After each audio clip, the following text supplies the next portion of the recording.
The desert sun beat down mercilessly on Margaret Thompson's tear-streaked face as she clutched the crumpled letter in her trembling hands. Her wedding trunk at her feet, abandoned on the dusty main street of Goldfield, Nevada. It was June 1876, and she had traveled over 2,000 miles to marry a man who was now 6 feet under the hard, unforgiving earth. Another one of them mail-order brides. A woman's voice carried from the general store porch. Poor thing, don't even know her groom's been dead 3 weeks. Margaret wiped her eyes with her handkerchief, attempting to maintain what little dignity she had left. 23 years old, possessing nothing but a small valise of personal belongings and the trunk containing her trousseau, she was stranded in a town where she knew no one and had nowhere to go. "We don't need another one," another voice added. "Last one that came through caused nothing but trouble." Margaret straightened her back, refusing to let the townspeople see her falter more than she already had. The stage-coach that had delivered her was already disappearing in a cloud of dust on the horizon, carrying away her last connection to civilization as she knew it. "Madam," a deep voice spoke from behind her. She turned to find a tall man standing there, his face partially shadowed by a wide-brimmed hat. His clothes were dusty but well-kept, and unlike the sneering faces of the onlookers, his expression held something akin to compassion. "I'm Patrick Quinn," he said, extending a weathered hand. "I was a friend of Thomas Carter's. I'm mighty sorry about what happened." Margaret hesitated before taking his hand. "Margaret Thompson. I suppose I'll remain Thompson now." "Where will you go?" he asked, his blue eyes showing genuine concern. I don't know," she admitted, the reality of her situation striking her anew.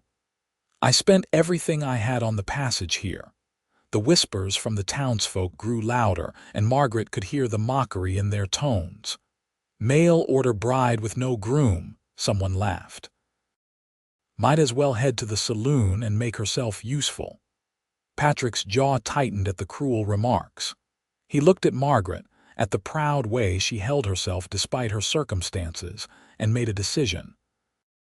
"Miss Thompson," he said, loud enough for the gossipers to hear, "I own a small ranch just outside of town. I have a spare room where you can stay until you figure things out." He took her hand firmly in his. "They're wrong about you, about what you are. Don't pay them any mind." Margaret looked up at him, surprise mingling with gratitude. "Why would you help me, Mr. Quinn? You don't know me." "Because Thomas was my friend and because no one deserves to be treated this way." He picked up her wedding trunk. "Come on, my wagon's just over there." As they walked away from the prying eyes of the townsfolk, Margaret couldn't help but wonder if she had made a terrible mistake coming to this harsh land. Yet something about Patrick Quinn's kindness gave her a flicker of hope that perhaps not all was lost. Patrick's wagon was simple but sturdy, much like the man himself. He carefully placed her trunk in the back and helped her onto the seat beside him. As they pulled away from Goldfield, Margaret could feel the stares of the townspeople following them. "Don't worry about them," Patrick said, sensing her discomfort. "Goldfield's got good people, but they've been through hard times. New faces aren't always welcomed warmly." "I suppose a mail-order bride with no husband is quite the spectacle," Margaret said, trying to inject humor into her voice but failing to hide the hurt. Patrick glanced at her. "Is that what you are? Just a mail-order bride?" Margaret straightened her back. "I was a school teacher in Boston. My parents died last winter and I had no family left. Thomas and I exchanged letters for 6 months. He seemed kind and he offered me a new start." Patrick nodded thoughtfully. "Thomas was a good man, worked the silver mines. The cave-in was sudden, no one could have predicted it." They traveled in silence for a while, the wagon bouncing along the rutted dirt road. The landscape was unlike anything Margaret had ever seen, vast, open, with mountains in the distance and sagebrush dotting the desert floor. "It's beautiful in its way," she said softly. Patrick smiled. "Most people from back east don't see it at first. Takes time to appreciate the desert." After about an hour, they crested a small hill, and Patrick's ranch came into view. It was modest, a main house built of weathered wood with a covered porch, a barn, corral, and a few outbuildings. "It's not much," Patrick said, suddenly self-conscious, "but it's mine. Paid for it with 5 years of working cattle drives." "It's lovely," Margaret said sincerely. As they pulled up to the house, a dog came bounding out to greet them, followed by an older woman with silver-streaked black hair. "Rosa," Patrick called out, "we have a guest." Rosa's dark eyes took in Margaret with curiosity but no judgment. "So I see. Come inside, miss. You look like you could use some cool water and a rest." Margaret followed Rosa into the house while Patrick carried her trunk. The interior was simple but clean, with handmade furniture and a few touches that spoke of care. Curtains at the windows, a colorful woven blanket draped over a chair. "Rosa helps me keep this place running," Patrick explained. "She's been with me since I bought the ranch. Her husband, Miguel, tends to the cattle and horses." "The spare room is this way," Rosa said, leading Margaret down a short hallway. "It's small, but it has a window with a nice view." The room was indeed small but tidy, with a narrow bed, a chest of drawers, and a small table beside the window that overlooked the corral. "Thank you," Margaret said, emotion threatening to overcome her again. "Both of you, I don't know what I would have done." "Rest now," Rosa said kindly. "Supper will be ready in a few hours."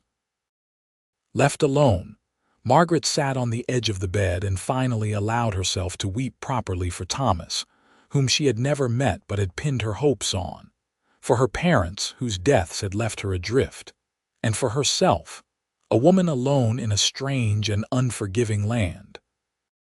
When she had composed herself, she unpacked a few necessities from her trunk and splashed water on her face from the basin Rosa had provided. She changed from her travel-worn dress into a simpler one, suitable for a ranch, and went to find her hosts. Patrick was on the porch, whittling a piece of wood. He looked up as she appeared, and for a moment something flickered in his eyes that made Margaret's heart skip a beat. "Feeling better?" he asked. "Yes, thank you." She sat in the chair beside him. "Mr. Quinn, Patrick, please." "Patrick, then. I want you to know that I don't intend to impose on your hospitality for long. I'll find work and make my own way." He studied her face. "No rush. Winter's coming, and there aren't many opportunities in Goldfield this time of year. You're welcome to stay here until spring if you need to." "That's very generous, but consider it a favor to Thomas," he said, cutting her off gently.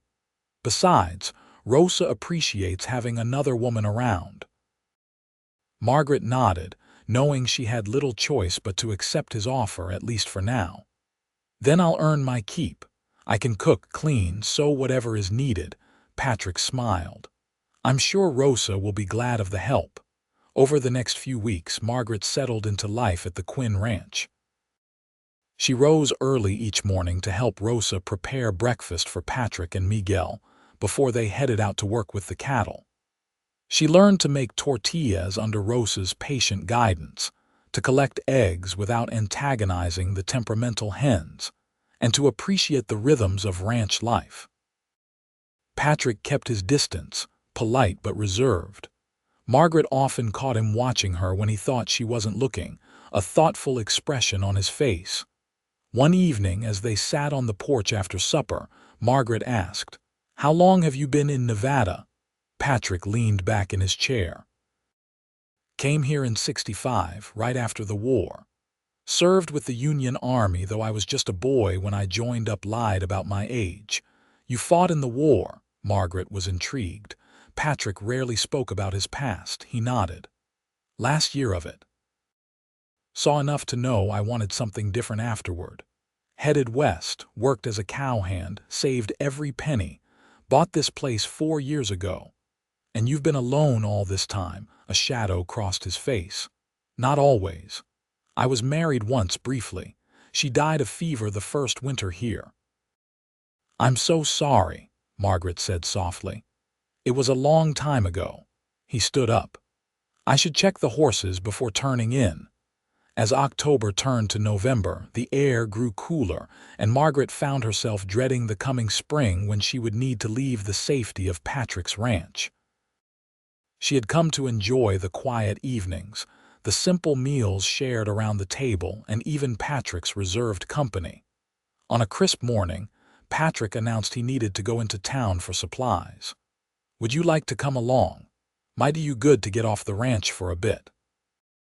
Margaret hesitated, remembering the cruel words of the townspeople, but nodded. "Yes, I'd like that." The ride to Goldfield was pleasant, with Patrick pointing out landmarks and sharing stories about the area. Margaret found herself laughing at his dry humor, something she'd come to appreciate. "The Nevada Territory became a state in 1864, he told her as they approached town.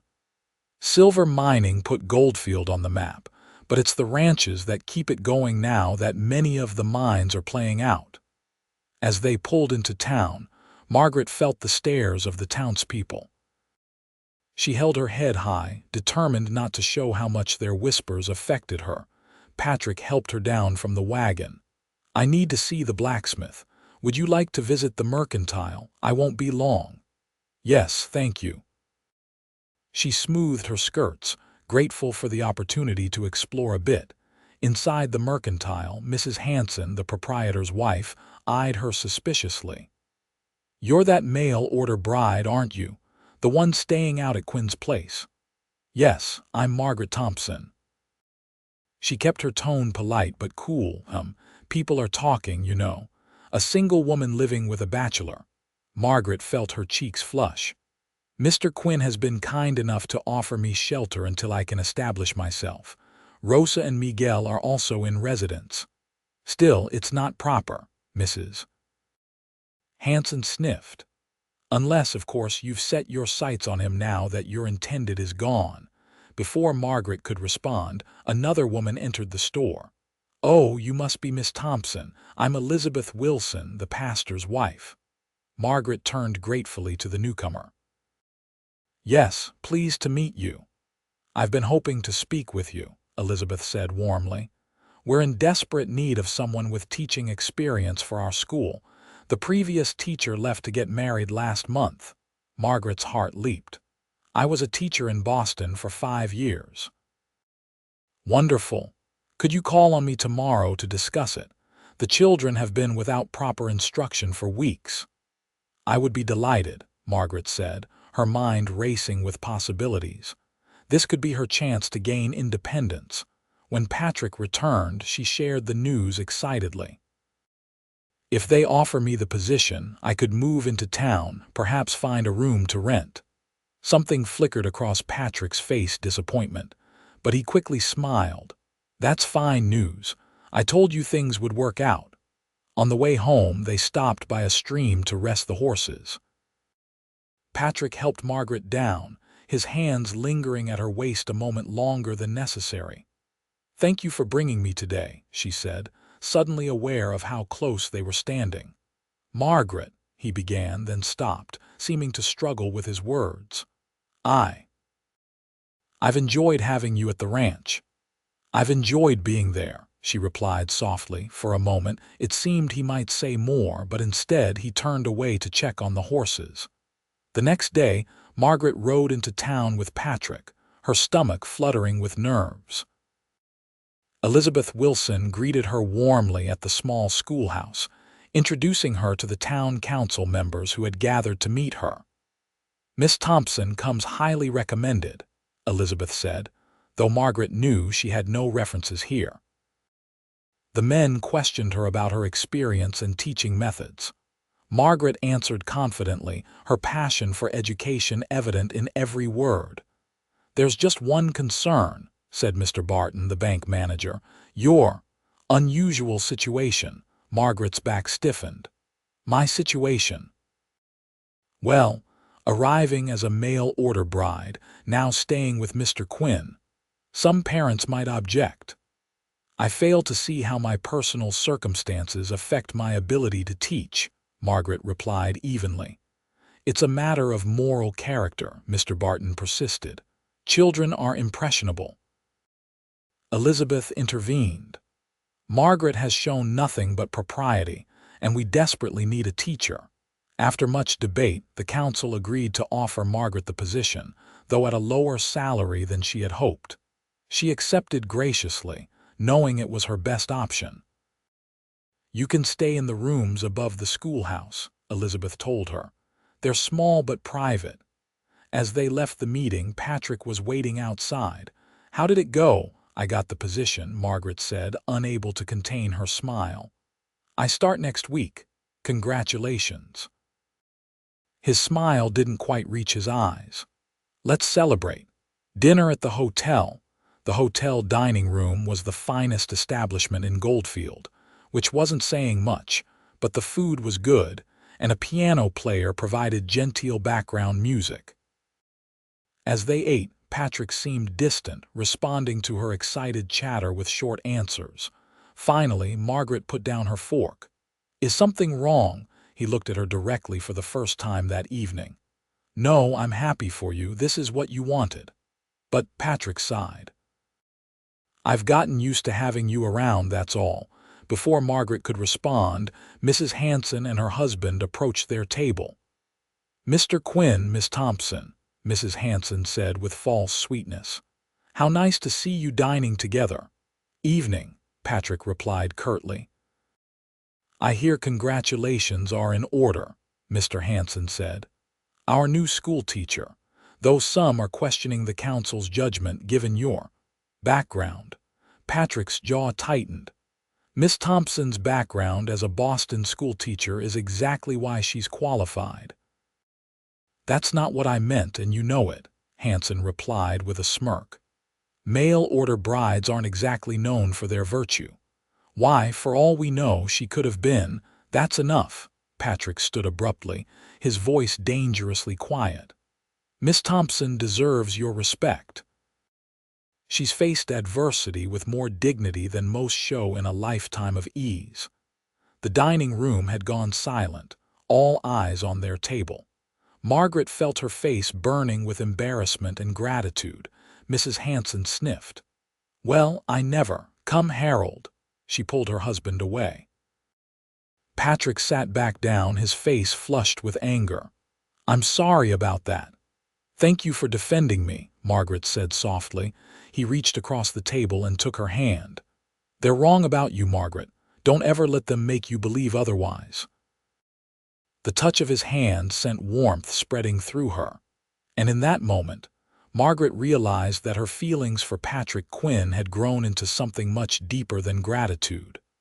The following Sunday, Margaret attended church with Patrick, Rosa, and Miguel.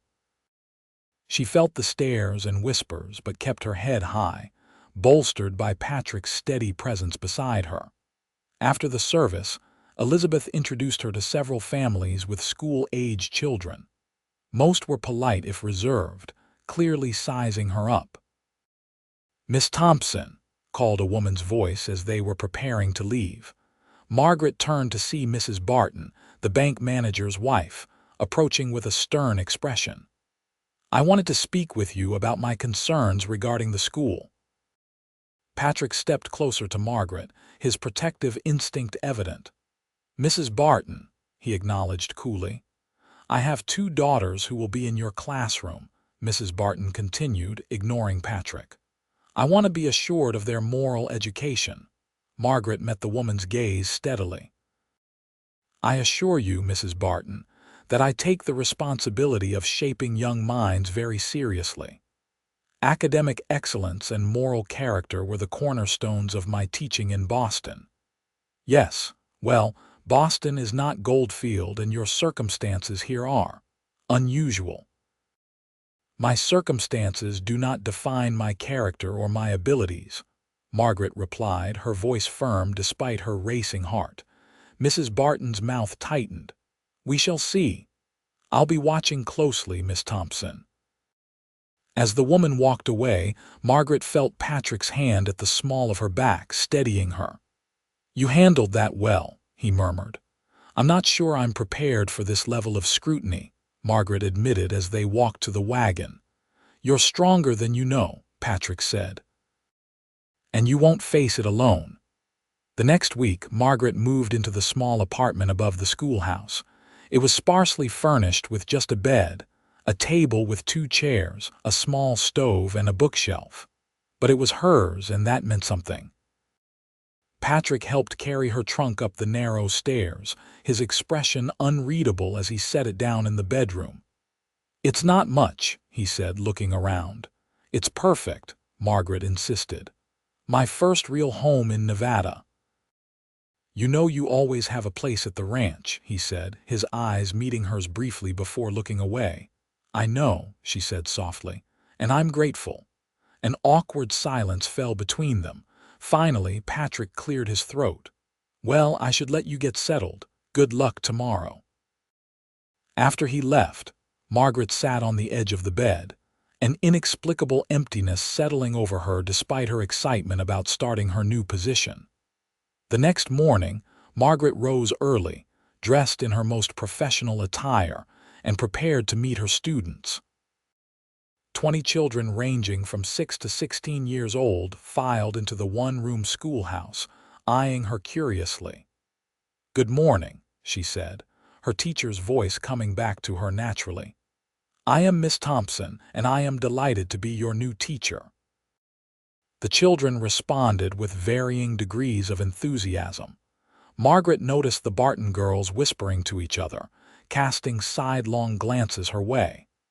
"Let's begin by assessing where each of you stands in your studies," she continued, undeterred. "I'll speak with each of you individually while the others review their rating." By midday, Margaret had a good sense of her students' abilities and had begun to win over most of them with her genuine interest in their progress. During the lunch break, she ate alone at her desk, reviewing her notes and planning her approach. A knock at the door interrupted her thoughts. She looked up to see Patrick standing there, hat in hand.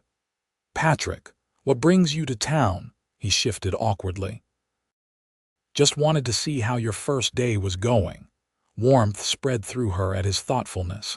"It's going well, thank you. The children are bright and eager to learn for the most part. Glad to hear it." He hesitated, then placed a small package on her desk. "Rosa sent this. Said you might miss her cooking." Margaret unwrapped the package to find Rosa's freshly baked bread and a jar of preserves. "How kind of her. Please thank her for me." Patrick nodded, still lingering. "Will you be all right here on your own?" The concern in his voice touched her. "I'll be fine." "It's what I wanted, remember, right?" He put his hat back on. "Well, I'll leave you to it." As he turned to go, Margaret called after him, "Patrick, would you like to join me for supper on Sunday as a thank you for everything you've done?" He looked back, surprise and pleasure crossing his face. "I'd like that very much." The rest of the week passed in a blur of lessons, getting to know her students and settling into her new routine. Margaret threw herself into her work, finding satisfaction in the children's progress, but in quiet moments, her thoughts drifted to Patrick, his kind eyes, his quiet strength, the way he had defended her. Sunday came, and Margaret spent the morning after church preparing a simple but hearty meal. She had purchased a small roast with her first week's wages, splurging on the luxury because she wanted to impress Patrick. At precisely 5 o'clock, there was a knock at her door. She smoothed her hair, took a deep breath, and opened it to find Patrick standing there, freshly shaven and dressed in his best shirt, a bunch of wildflowers in his hand. "These are for you," he said, holding them out somewhat shyly.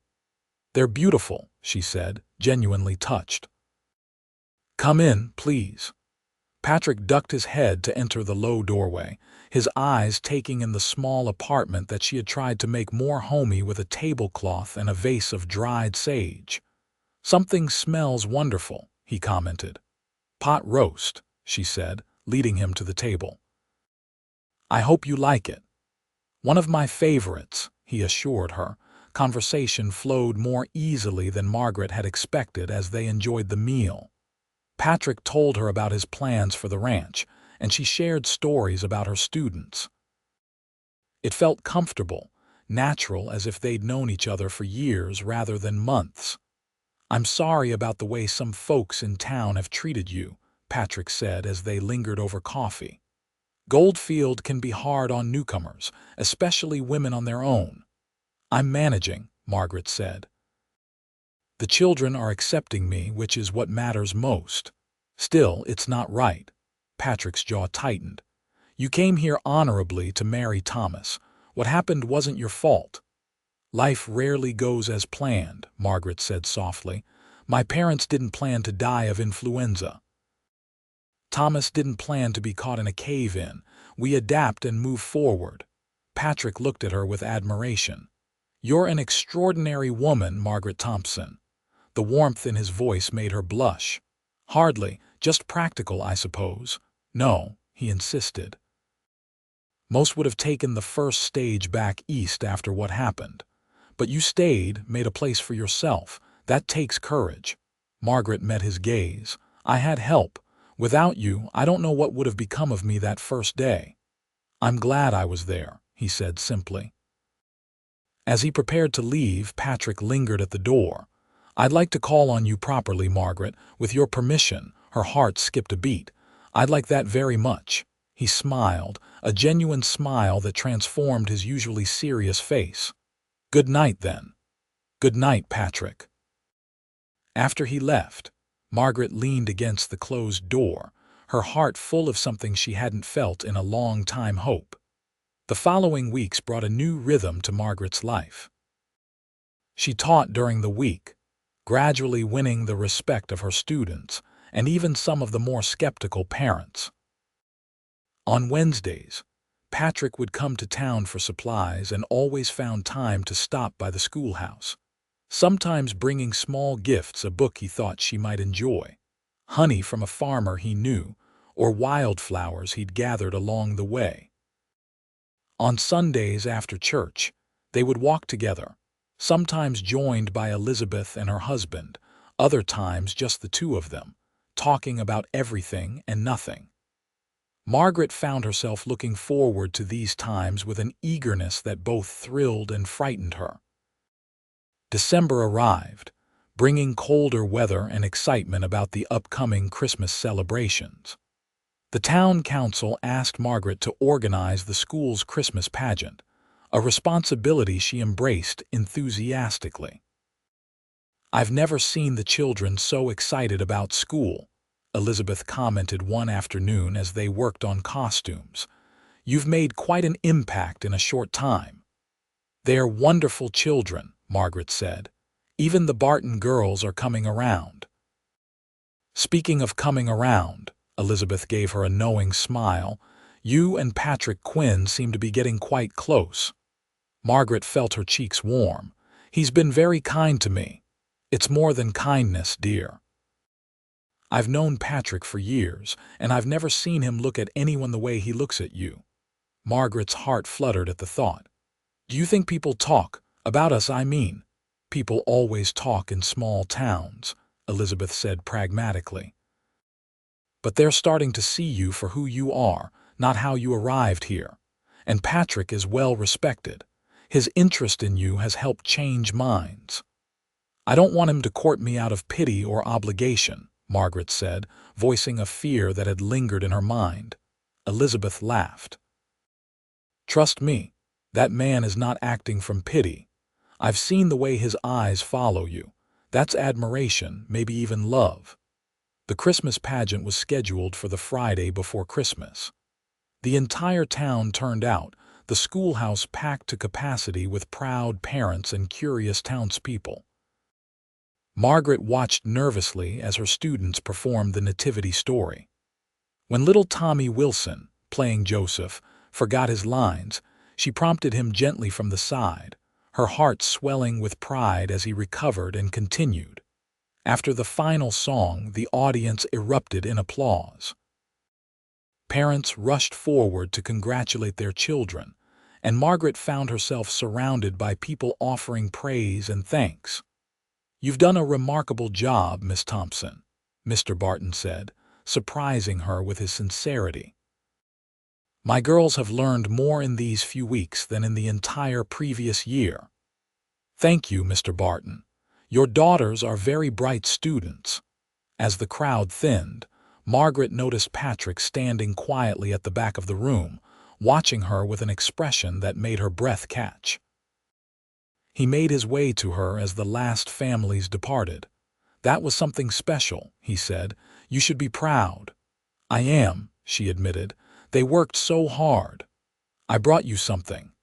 He reached into his coat pocket and pulled out a small package wrapped in brown paper. An early Christmas gift. Margaret unwrapped it carefully to find a beautifully carved wooden box. When she opened it, a soft melody played. "A music box. Oh, Patrick, it's lovely." "I had it ordered from San Francisco," he said, looking pleased at her reaction. "Thought you might like having music. Being so far from the concerts and such you probably had back east." The thoughtfulness of the gift brought tears to her eyes. "It's perfect. Thank you." Outside, snow had begun to fall, a rare occurrence in Goldfield. Patrick helped Margaret into her coat and offered his arm as they stepped out into the winter night. "May I walk you home?" he asked. "I'd like that." They walked in comfortable silence, the snowflakes drifting lazily around them, transforming the dusty Main Street into something magical. "Will you come to the ranch for Christmas dinner?" Patrick asked. "Rosa's planning quite a feast. She misses having you around." "Just Rosa," Margaret teased gently. In the lamplight, she could see color rise to his cheeks. "No, not just Rosa." They had reached her door. Margaret turned to face him, snow gathering on the brim of his hat and on her eyelashes. "I miss being there too sometimes." Patrick stepped closer, his expression serious. "Margaret, I need to tell you something." "Yes." Her heart hammered in her chest. "When you first came to Goldfield, I felt sorry for you. I won't deny that, but these past months getting to know you." He took a deep breath. "My feelings have changed, deepened." Margaret's voice was barely above a whisper. "Mine have too." Slowly, giving her every chance to pull away, Patrick bent his head and kissed her. His lips were warm despite the cold air, and Margaret felt herself responding with a passion that surprised her. When they finally parted, Patrick rested his forehead against hers. "I think I'm falling in love with you, Margaret Thompson." "I think I've already fallen, Patrick Quinn," she confessed. He smiled, a wide, unguarded smile that transformed his face. "Good. That's very good." Christmas at the ranch was everything Margaret had hoped it would be. Rosa outdid herself with the meal, and the house was decorated with pine boughs and red ribbons. Even Miguel, usually a man of few words, joined in the festive spirit, playing traditional Mexican songs on his guitar after dinner. As evening fell, Patrick asked Margaret to take a walk with him. The air was crisp and clear, the stars brilliant in the vast Nevada sky. "I have something else for you," he said, stopping by a large pine tree strung with small paper lanterns. Rosa's touch, Margaret guessed. He reached into his pocket and pulled out a small box. Margaret's heart nearly stopped as he opened it to reveal a simple gold ring with a small diamond. "I know it's soon," he began, suddenly nervous. "And I'll understand if you want more time. But I love you, Margaret." "I think I started falling for you that very first day, watching you hold your head high despite everything. You're the strongest, most determined woman I've ever known." Margaret's eyes filled with tears. "Patrick, you don't have to answer now," he hurried to add. "I know you came here to marry someone else and fate had other plans. Maybe this isn't what you want." "It is," she interrupted, her voice firm despite her tears. "It's exactly what I want. You're what I want." Relief and joy washed over his face. Really? Margaret laughed, the sound bright in the still night air. Yes, really. I love you, Patrick Quinn. He slipped the ring onto her finger, then pulled her into his arms for a kiss that promised a lifetime of happiness. New Year's Day brought an announcement in church of their engagement, followed by a small celebration at the hotel dining room. To Margaret's surprise and delight, most of the townspeople seemed genuinely happy for them. "You've won them over," Patrick murmured as they accepted congratulations. "Just as you won me over." "Not everyone," Margaret noted, seeing Mrs. Hanson whispering to a companion while looking their way. "Can't please everyone," Patrick said philosophically. "Besides, they'll come around eventually. You're going to be Mrs. Quinn after all. That counts for something in Goldfield." The prospect of becoming Mrs. Quinn filled Margaret with joy. They decided on a spring wedding after the worst of winter had passed, but before the heat of summer set in. As the school term progressed, Margaret found herself increasingly accepted by the community. Parents invited her to dinners, sought her advice about their children's education, and even Mrs. Barton grudgingly admitted that her daughters were flourishing under Margaret's instruction. One frosty February evening, as Margaret was locking up the schoolhouse, she heard the rumble of a wagon approaching.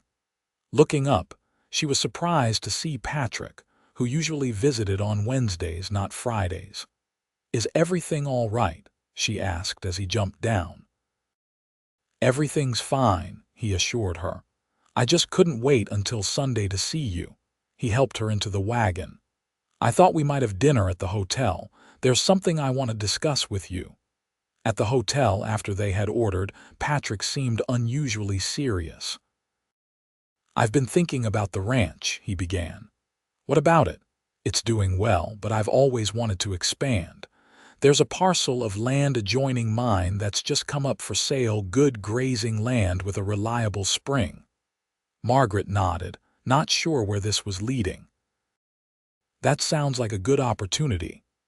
The thing is," Patrick continued, "it would mean building a bigger house. The current one is fine for a bachelor, but for a family." Margaret's heart warmed at the implication. "A family?" Patrick's eyes met hers, his expression soft. "That's what I'm hoping for. With you, children, a home, a legacy to build together." "I'd like that very much," she said, reaching across the table to take his hand. "There's more," Patrick said. "The new house, I want it to be what you want, not just what I think you'd like. Would you consider coming out to the land with me tomorrow? To see where it might be built?" "Of course." The next day, Patrick took Margaret to a gentle rise overlooking a valley where a clear stream cut through the otherwise dry landscape. Cottonwood trees lined the water's edge, their bare winter branches promising shade in the summer months. "This is where I thought we might build," Patrick said, helping her down from the wagon. "Good water nearby, protected from the worst of the wind, and a view that goes on forever." Margaret turned slowly, taking in the landscape. It was nothing like the green hills of Massachusetts where she'd grown up, yet there was a stark beauty to it that had come to feel like home. "It's perfect," she said sincerely. "I can see it a house with a wide porch where we can watch the sunset, maybe a garden where that southern slope catches the morning sun." Patrick's face lit up at her enthusiasm. "You really like it?" "I love it." She squeezed his hand. "And I love that you want to build it with me, not just for me." As they walked the property, Margaret's mind filled with possibilities: rooms for children, a space for teaching during the summer months, perhaps even a small library where the books she'd left behind in Boston could find a new home. "What are you thinking?" Patrick asked, watching her face. "That I never expected to find happiness in the Nevada desert," she admitted. "When I stepped off that stagecoach and learned that Thomas was dead, I thought my life was over before it had truly begun. And now—" She turned to him, her eyes shining. "Now I know it was just beginning, the right beginning with the right man." Patrick pulled her close. "I thank God every day that I was in town that morning." The weeks leading up to the wedding flew by in a flurry of preparations. Margaret continued teaching, but much of her free time was spent planning with Elizabeth and Rosa. Patrick began work on the new house, determined to have at least part of it ready for them to move into after the wedding. On a mild day in late March, Margaret walked through the partially constructed house with Patrick, marveling at how quickly it was taking shape. "The bedroom and kitchen will be done first," he explained, leading her through the framed walls. "The rest can wait until after the wedding." "It's going to be beautiful," she said, imagining the finished home. "I can hardly believe it will be ours." "Believe it," Patrick said, drawing her into his arms. "In 3 weeks you'll be Mrs. Patrick Quinn, and this will be our home." As their wedding day approached, Margaret was touched by how the community had embraced their upcoming marriage. Students brought handmade cards and small gifts. Parents offered congratulations and good wishes. Even Mrs. Hanson unbent enough to contribute a handmade quilt to the wedding gifts displayed at the church. The night before the wedding, Elizabeth hosted a small gathering for Margaret at the pastor's house. The women of Goldfield, many of whom had once whispered about the mail-order bride with no husband, now celebrated her impending marriage with genuine warmth. "You've changed this town," Elizabeth told her quietly as the party wound down. "Shown people that there's more than one path to happiness." "I think the town has changed me more," Margaret replied. "I never imagined myself as a rancher's wife in Nevada. Yet here you are, and happier than I've ever seen you." "Yes," Margaret agreed, her heart full. "Happier than I ever thought possible." The wedding day dawned clear and bright, the kind of perfect spring day that seemed designed for new beginnings. Margaret dressed in the small bedroom above the schoolhouse for the last time, Elizabeth helping her with the buttons of her gown cream-colored silk that Patrick had ordered from San Francisco as a surprise. "You look beautiful," Elizabeth said, arranging the veil. "Patrick won't be able to take his eyes off you." "I can hardly believe this is happening," Margaret confessed, "that I found love here of all places." "Sometimes we find what we need in the most unexpected places," Elizabeth said wisely. "Now, are you ready?" Margaret nodded, too emotional to speak. The church was filled to capacity as Margaret walked down the aisle on the arm of Pastor Wilson. She saw only Patrick, standing tall and handsome at the altar, his eyes fixed on her with such love that it took her breath away. "Dearly beloved," the pastor began as Margaret took her place beside Patrick, "we are gathered here today to join this man and this woman in holy matrimony." The ceremony passed in a blur for Margaret, though she would always remember the moment they exchanged vows, Patrick's voice strong and sure as he promised to love and cherish her all the days of his life. "I now pronounce you husband and wife," Pastor Wilson declared. "You may kiss your bride." Patrick lifted her veil gently and kissed her with a tenderness that brought tears to her eyes. As they turned to face the congregation, now officially Mr. and Mrs. Patrick Quinn, the church erupted in applause. The celebration afterward was held at the hotel, the dining room transformed with ribbons and flowers. Everyone in Goldfield seemed to be there, offering congratulations and good wishes. "Mrs. Quinn," Patrick said, finding a moment alone with her as the party continued around them. "How does it feel?" "Wonderful," she said honestly. "Like coming home." He kissed her again, heedless of the knowing smiles around them. "That's exactly what it is. You're my home, Margaret, wherever you are." Later, as they left amid a shower of rice and cheers, Patrick helped Margaret into his wagon, now decorated with ribbons and flowers by the schoolchildren. As they drove away toward their new life together, Margaret looked back at the town that had once mocked her as a mail-order bride without a husband. No regrets, Patrick asked, noting her backward glance. None, she said, turning to him with a smile. Everything that happened led me here to you. How could I regret that? He squeezed her hand. I love you, Mrs. Quinn. And I love you, Mr. Quinn. Their new home, though only partially completed, welcomed them with warmth and promise. Patrick had made sure the bedroom was finished, with a new bed and curtains Rosa had sewn as a wedding gift. As twilight fell, they stood on the porch, looking out over the land that was now truly theirs to share. In the distance, the lights of Goldfield twinkled, a reminder of where their journey together had begun. What are you thinking? Patrick asked, his arm around her waist. That life takes us on unexpected paths, Margaret said. When I left Boston, I never imagined finding this kind of happiness. I'm glad you found it with me, he said simply. So am I, she replied, turning in his arms to kiss him as the stars began to appear in the vast Nevada sky.